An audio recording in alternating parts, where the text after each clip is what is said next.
In this video, we'll be looking at how to apply a volumetric light effect to your images to make it a much more professional look and feel easily with a couple of steps in Affinity. So without any further ado, let's get started. So before applying the light effect, first of all, if you want to follow along with this tutorial, please find the link for the images in the description. And now, without any further ado, let's get started. First of all, I'll open the Finder window, and after opening the Finder window, from here I'll just click and drag the image file inside of the Affinity UI and drop it. Now this opens the image like so, and after opening the image, the next step is to access the pen tool. So if you are like me, then you can just go ahead and click on this icon to access the pen tool inside of the toolbar. And if you're not like me, then you can just click on the P key to access the pen tool. And since today I feel like I'm not like me, I'll just click on the P key to access the pen tool. Now after accessing the pen tool, next let's go ahead and start creating the shape. So to start creating the shape, I'll first of all zoom in to this area right here. And after zooming into this area, I'll just go ahead and first of all, as you can see here, I mistakenly point click on this particular point. So to get rid of it, you can just click on the shortcut key of Command Z to undo it. Now after undoing it, let us go ahead and start creating the shape.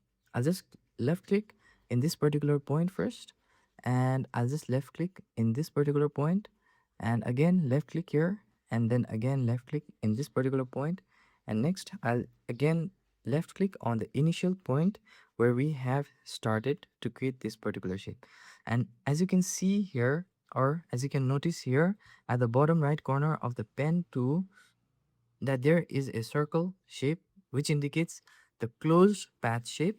And if I go ahead and simply left click to this particular point, it just closes that shape and create this new shape. Now let us go ahead and first of all fix the fill and stroke color of this shape. So to fix the fill and stroke color, I'll just navigate to the top and click on the stroke color option right here, and then click on the no color icon inside of this panel in order to get rid of the stroke color first. And next I'll just click on this particular fill option in the contextual bar to select something other color from the image. So I'll just go ahead and select the color picker tool here and then pick the color from this area, and as you can see that it has successfully picked the color.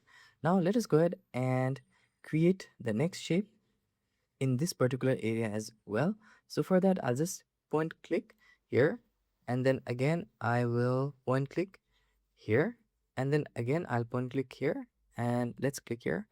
And now let us create a complete shape like so.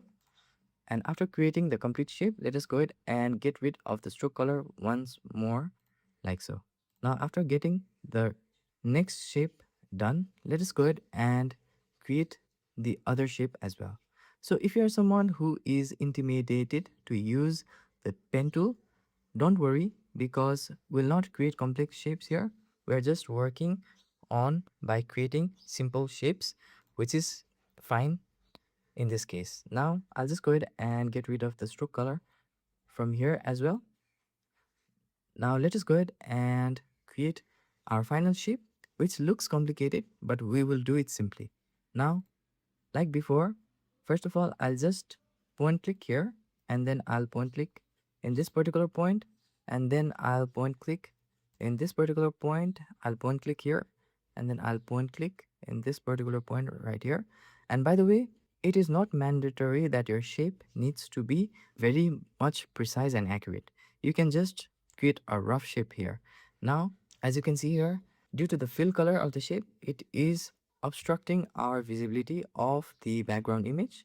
So in order to fix this, I'll just click on the / key on the keyboard in order to get rid of the fill color. So for this to work, make sure that the background color is set to this color and is toggled or active right here at the bottom of the tools panel on the left. Now I'll just go ahead and click on the / key in the keyboard, and now you can see that it has fixed it, or it has now brought back the visibility of the actual image. Now let us go ahead and left click right here, and let us click here, just click here, let us simply click here, and similarly let us click here, let us click here, and let us click here. Let us click here.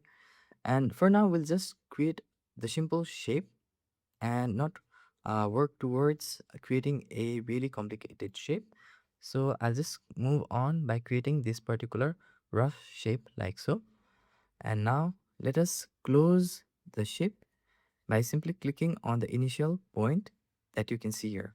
Now, after creating our shape, next we'll just go ahead and first get rid of the stroke color. So for that, I'll just navigate to the top and click on the stroke option right here, and then click on the no color option that we have right here. So now after clicking on the no color option, I'll just click on the fill color option right here once again, and then click on the color picker tool once more. And then after clicking on the color picker tool, I'll just pick the color from the top shape that we initially created.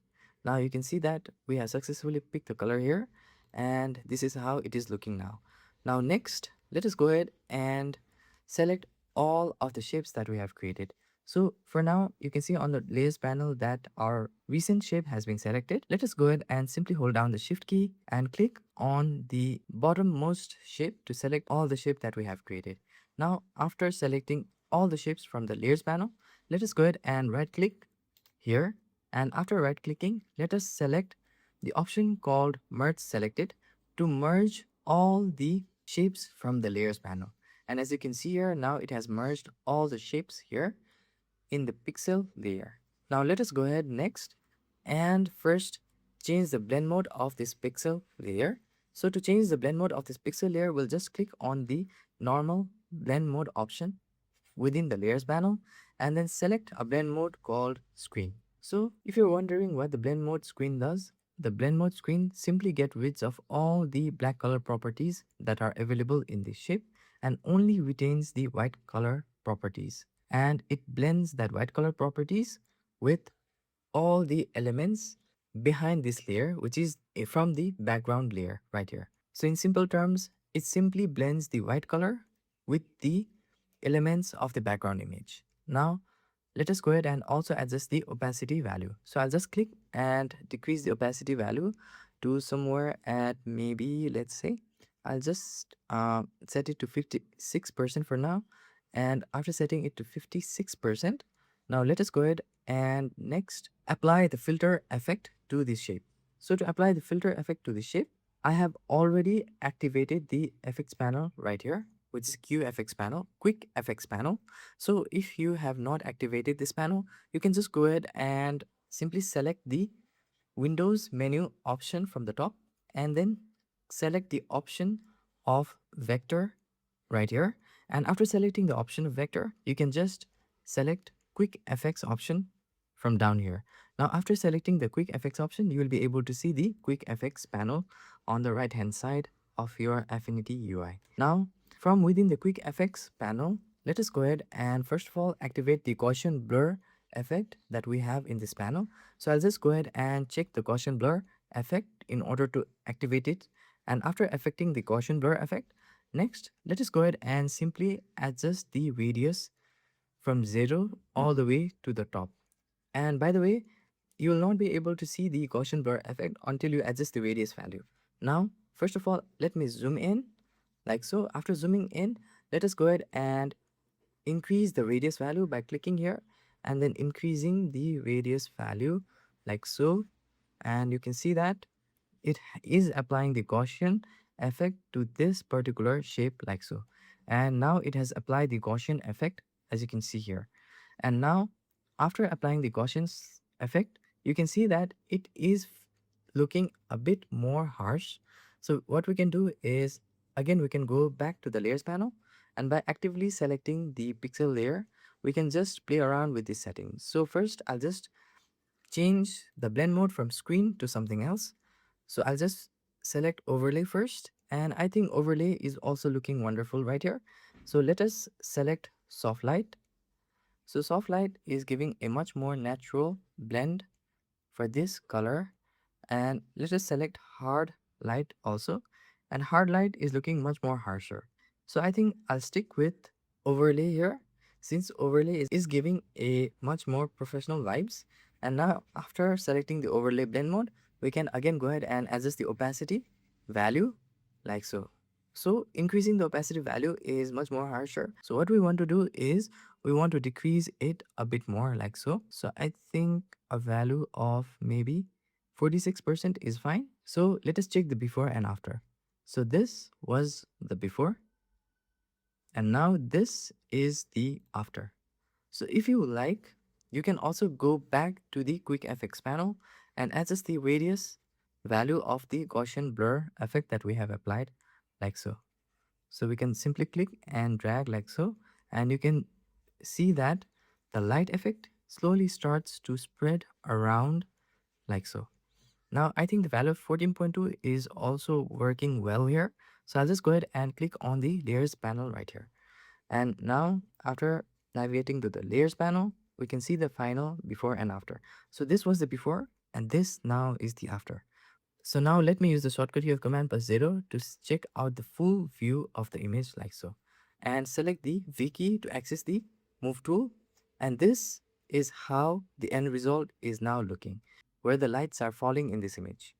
Now this is how you can apply the volumetric light effect in Affinity easily to make your photos and images much more professional. And that's it. You now have a solid handle on easily volumetric effect inside Affinity, start to finish. This is exactly the kind of workflow that saves you real time on every future project, not just this one. If any part of this helped you see easily volumetric a little differently, that's exactly why I made this video. So if you got value out of this, do three quick things. Like the video, share it with a fellow creative who is still doing this the hard way, and subscribe so you don't miss the next Affinity tutorial. I'm putting out practical no fluff Affinity videos every week, and your support genuinely helps this channel keep going. Drop a comment and let me know how it went for you. I read everyone. Thanks so much for watching all way through, and I'll send you in the next video.